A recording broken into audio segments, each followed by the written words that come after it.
About EcoPro-BM. These are cathode materials, EV battery materials companies, sort of moving like meme stocks as well. I mean, what do you think happened there? Is this something that could somehow, there is a story, the fundamental story is there. What's your take on the stock moves and on the sector? Right, so on the sector, so we've actually been very positive on the material sector because of the EV story. And that's something that we see as a more secular story where there is continuous growth.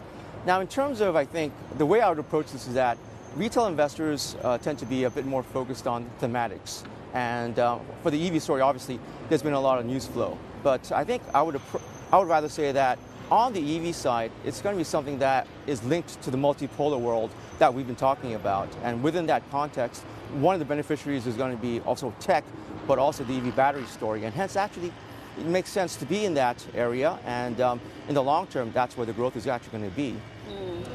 Samsung Electronics, SK Hynix accounting for still 20% of the market cap on the Kospi. Do you think it will be the same, the trend to continue, say, in 5-10 years from now?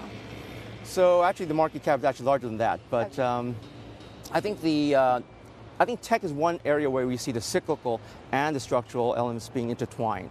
So on the cyclical side, we believe that the winter's over and the spring is here, and there's many ways to win. So if you look at some of the key signposts like DRAM prices, it actually troughed in April 7th. When you look at also exports, semiconductor exports also bottomed in February. So when you look at the structural side within the multipolar world, we see that Korean tech as one of the beneficiaries because while it becomes more difficult to have, let's say, a global supply chain, but Korean companies have already kind of preemptively adjusted that. And also, we have a lot of intellectual property that actually helps us out. What's your call for the Kospi for 2023?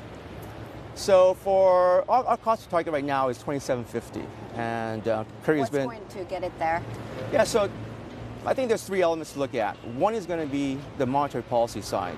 So when do the rate cuts come? The second is going to be about the corporate earnings revision cycle, and we're already looking into 2024. And the sectors that look better in terms of growth is tech, materials, and also industrials. The third point is going to be about the capital reform initiative, and I think there's going to be a lot of structural change that could come. And if I would add on one more point is that the multipolar world story is going to have more opportunities and risks for the Korean corporates.